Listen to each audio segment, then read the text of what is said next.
Hello and welcome to our YouTube channel success thunder. और हम आ गए हैं एक और नए इंफॉर्मेशनल और एजुकेशनल वीडियो के साथ। Subscribe to our channel by clicking the subscribe button. Click the bell button and enjoy the latest uploads from our channel. Hello everyone, welcome to our YouTube channel success thunder. आज हम लोग एक pre level की puzzle को solve करेंगे जो कि आपको आरबीआई में भी और एसबीआई में भी दोनों में ही डेफिनेटली देखने को मिल सकती है।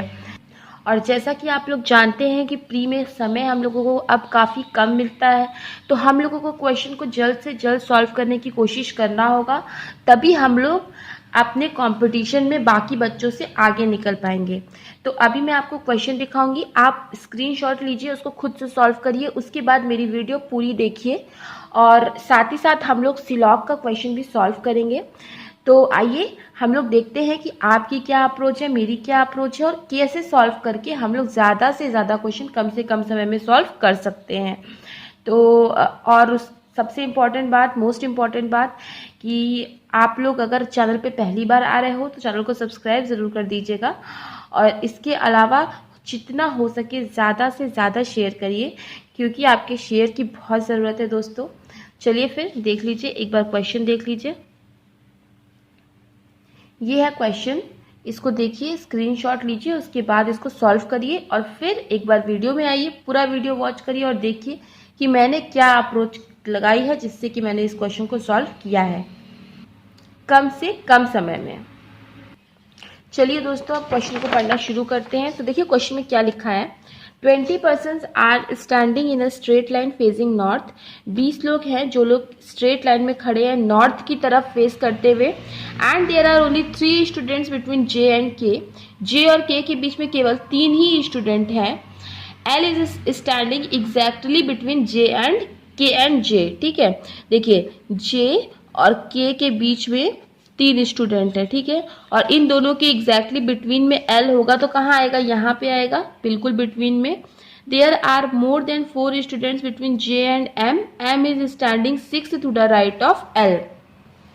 एल के राइट में, एल के 6th राइट में क्या बोला है कि एल इज स्टैंडिंग, बोला है कि M is standing 6 to the right of L. L के 6th राइट में एम आएगा तो 1 2 3 4 5 6 यहाँ पर एम आ जाएगा। 1 2 3 4 5 6 एम यहाँ पे आ जाएगा।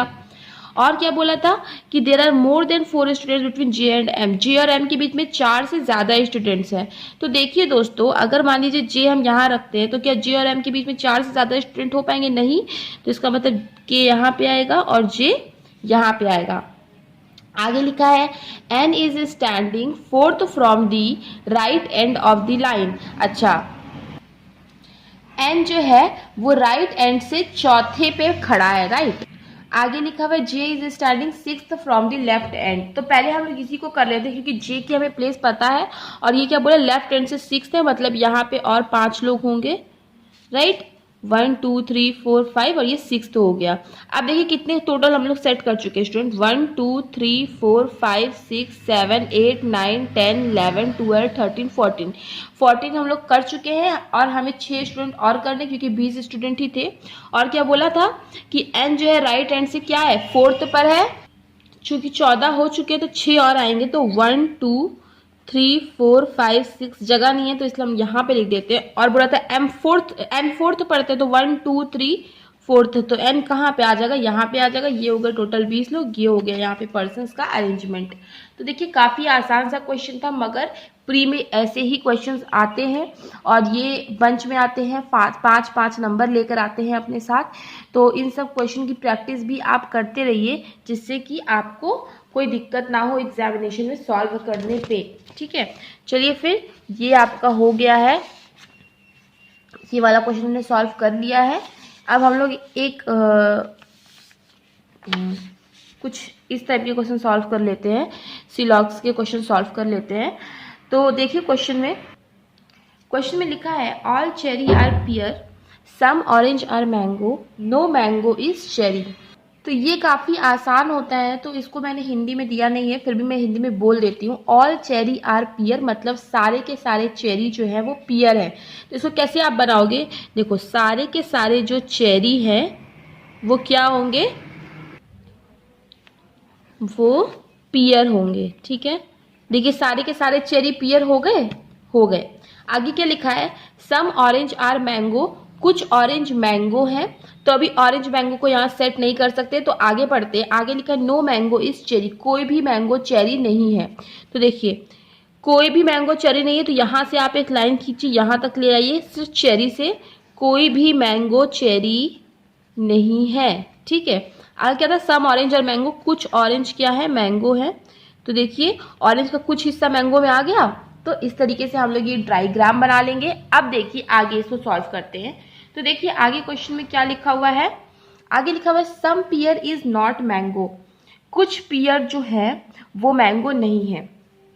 अच्छा देखिए, तो सारे के सारे जो चेरी हैं वो मैंगो नहीं होंगे। अब जैसे मान लीजिए ये सारे के सारे चेरी तो पियर के अंदर ही है ना, तो जो भाग चेरी का पियर के अंदर है, तो पियर का भी वो भाग क्या होगा, मैंगो नहीं होगा। समझने की कोशिश करिए, यहाँ क्वेश्चन में बोला क्या, सारे के सारे चेरी जो है मैंगो नहीं है। देखिए इसको एक एग्जाम्पल समझिए, जैसे कि मान लीजिए आपकी एक फैमिली है। ठीक है, आपकी एक बड़ी जॉइंट फैमिली है, जिसमें से एक परिवार है आपके अंकल आंटी का। ठीक है, तो अब मान लीजिए ये परिवार आपके इस पड़ोसी से बात नहीं करता। ठीक है, ये परिवार आपके इस पड़ोसी से बात, लेकिन ये जो परिवार है वो कहाँ है, वो इसके अंदर ही तो है, इसके अंदर ही तो है। समझने की कोशिश करिए, एक जॉइंट फैमिली है, उसके अंदर कई सारे परिवार होंगे, एक अंकल आंटी का, एक पापा मम्मी का, एक कहीं बहुत सारे लोगों का होगा परिवार। तो मान लीजिए अगर सिर्फ ये अंकल आंटी का परिवार इस पड़ोसी से बात नहीं करेगा, तो इस परिवार का ये भी तो एक हिस्सा ही है। तो इसका मतलब कि इस परिवार का एक हिस्सा जो है, कुछ भाग जो है वो क्या होता है, इससे बात नहीं करता। तो वही सेम चीज इसमें भी है। अगर चेरी जो है वो कोई भी चेरी मैंगो नहीं होगा, तो पियर का भी कुछ भाग होगा जो वो मैंगो नहीं होगा, क्योंकि चेरी तो पियर के अंदर ही है। आई होप मैंने ये चीज आपको क्लियर कर दी होगी। आगे देखते हैं, आगे लिखा है all orange is pear is a possibility, सारे के सारे ऑरेंज जो है वो पियर है, उसकी पॉसिबिलिटी है। पॉसिबिलिटी मतलब होता है दोस्तों संभावना। किसी भी स्टेटमेंट की संभावना दो ही सूरतों में बनती है। मैंने इसके पहले भी पॉसिबिलिटी वाले संभावनाओं वाले क्वेश्चन करवाए हैं, तो उसमें मैंने बताया था। तो वो क्या क्या दो सूरतें, देखिए एक तो जो चीज़ ये यहाँ पे लिखी हुई है संभावना बनाने के लिए, वो असल में सही ना हो। तो ऑल ऑरेंज इज पियर, क्या ये सही है, नहीं, तो यहाँ पे हमें नहीं दिख रहा है कि ऑल ऑरेंज इज पियर। तो एक पॉसिबिलिटी, एक जो वो थी कंडीशन थी, वो तो सही हो गई। दूसरी क्या कंडीशन होती है कि ये जो यहाँ पे संभावना लिखी है, इसको बनने से क्वेश्चन की कोई भी कंडीशन रोके नहीं, मतलब क्वेश्चन में ऐसी कोई कंडीशन ना दी हो जिससे कि हम लोग इसकी संभावना ना बना पाए। तो जैसे यहाँ पे क्या लिखा, all orange is pear is a possibility, सारे के सारे ऑरेंज पियर होंगे, इसकी संभावना है। तो देखिए दोस्तों, देखिए ऑरेंज यहाँ है, पियर यहाँ है, तो क्या क्वेश्चन में आपको ऐसी कोई कंडीशन दी है जिससे कि ये चीज को बनने से रोके। तो क्वेश्चन में ऐसी क्या कंडीशन दे सकती थी, देखिए अगर मान लीजिए बोल देता कि पियर ऑरेंज नहीं है, या बोल देता कुछ ऑरेंज पियर नहीं है, ऐसा कुछ बोल देता, तब आप सारे के सारे ऑरेंज पियर होने की संभावना को सही ना कर पाते। लेकिन ऐसा कुछ तो बोला नहीं है, तो सारे के सारे ऑरेंज क्या हो सकते हैं, पियर हो सकते हैं। जैसे कि आप चाहते तो कैसे बना सकते थे, जैसे मान लीजिए आपने यहाँ पे क्रॉस किया, चेरी को यहाँ पे क्रॉस किया मैंगो से। ठीक है, ये मैंगो है, इस आपने चेरी से क्रॉस कर दिया। अब अगर आपको क्या बना था कि कुछ ऑरेंज जो होंगे वो मैंगो होंगे, मान लीजिए आप ऑरेंज यहाँ से बनाते, ठीक है, कि कुछ ऑरेंज जो है वो मैंगो है, तो क्या ये डायग्राम कहीं से गलत होता। जो चीजें यहाँ पे दी हुई थी, सब चीजें तो यहाँ पे हमने फिलअप की है, जो चीजें यहाँ पे थी सारी चीजें हमने यहाँ पे लिखी, डायग्राम कहीं से गलत थोड़ी ना है। और सारे के सारे ऑरेंज भी पियर के अंदर आ जाते, मतलब यहाँ से मान लीजिए होता पियर, तो सारे के सारे ऑरेंज भी पियर के अंदर आ जाते, तो संभावना बन सकती है। ठीक है, तो संभावना दोस्तों जरूर बन सकती है। तो ये क्या है, आपका सही है, और इसके ऊपर वाला भी बिल्कुल सही था। तो इसमें क्या होगा कि बोथ फॉलोज। ठीक है, आई होप मैंने आपको ये क्लियर कर दिया होगा। आगे देखते हैं, यहाँ पे लिखा है ऑल सेकेंड आर थर्ड, मतलब सारे के सारे जो सेकेंड हैं वो क्या है, थर्ड है। सम थर्ड आर फर्स्ट, कुछ थर्ड जो है वो फर्स्ट है। नो फर्स्ट इज फोर्थ, कोई भी फर्स्ट जो है वो फोर्थ नहीं है। ठीक है, तो ऐसे बना लेते हैं हम लोग। आगे क्या लिखा हुआ है, सम थर्ड इज नॉट फोर्थ, कुछ थर्ड जो है वो फोर्थ नहीं है। तो वही बात आ गई दोस्तों, देखिए थर्ड, देखिए कोई भी फर्स्ट जो है वो क्या है, फोर्थ नहीं है, और थर्ड का जो हिस्सा फर्स्ट के अंदर है ये भी तो फिर फोर्थ नहीं होगा, तो कुछ थर्ड फोर्थ नहीं है, ये क्या हो जाएगा, सही हो जाएगा। आगे लिखा है all first is second is a possibility, सारे के सारे जो फर्स्ट हैं वो सेकेंड हो जाएंगे, क्या इसकी पॉसिबिलिटी है। तो इसमें हमने क्या दो कंडीशन में आपको बताई थी, ऑल फर्स्ट इज सेकेंड पहले बार ट्रू ना हो तो सारे के सारे फर्स्ट सेकेंड है, ये ट्रू तो नहीं है, इसके हिसाब से कोई कंडीशन, कोई इसमें मेल है ही नहीं। दूसरी चीज कि क्वेश्चन में ऐसी कोई कंडीशन ना दी हो जिससे कि इसकी पॉसिबिलिटी बनाने से आपको रोके।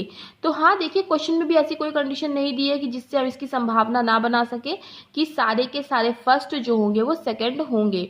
तो इसकी ऐसी कोई कंडीशन दी नहीं है जिसकी हम इसकी संभावना ना बना सके। तो सारे के सारे फर्स्ट जो है वो सेकंड हो सकते, इसकी संभावना है। तो ये भी बिल्कुल सही है। तो सारे के सारे कंक्लूजन्स बिल्कुल सही थे। तो आई होप मैंने ये चीज़ आपको क्लियर कर पाया होगा मैंने। तो कोई अगर कन्फ्यूजन है तो आप कमेंट सेक्शन में पूछ सकते हैं, तो मैं रिप्लाई ज़रूर करूँगी। तो आई होप आज का सेशन आपके लिए कुछ भी थोड़ा भी फ्रूटफुल रहा होगा। तो अगर आपको आज का सेशन पसंद आया तो वीडियो को लाइक करिएगा, जितना हो सके ज़्यादा से ज़्यादा शेयर करिए दोस्तों। और चैनल अगर आप पहली बार आए हैं तो चैनल को सब्सक्राइब कर दीजिएगा। मिलते हैं अपने नेक्स्ट वीडियो में। Thank you so much for watching.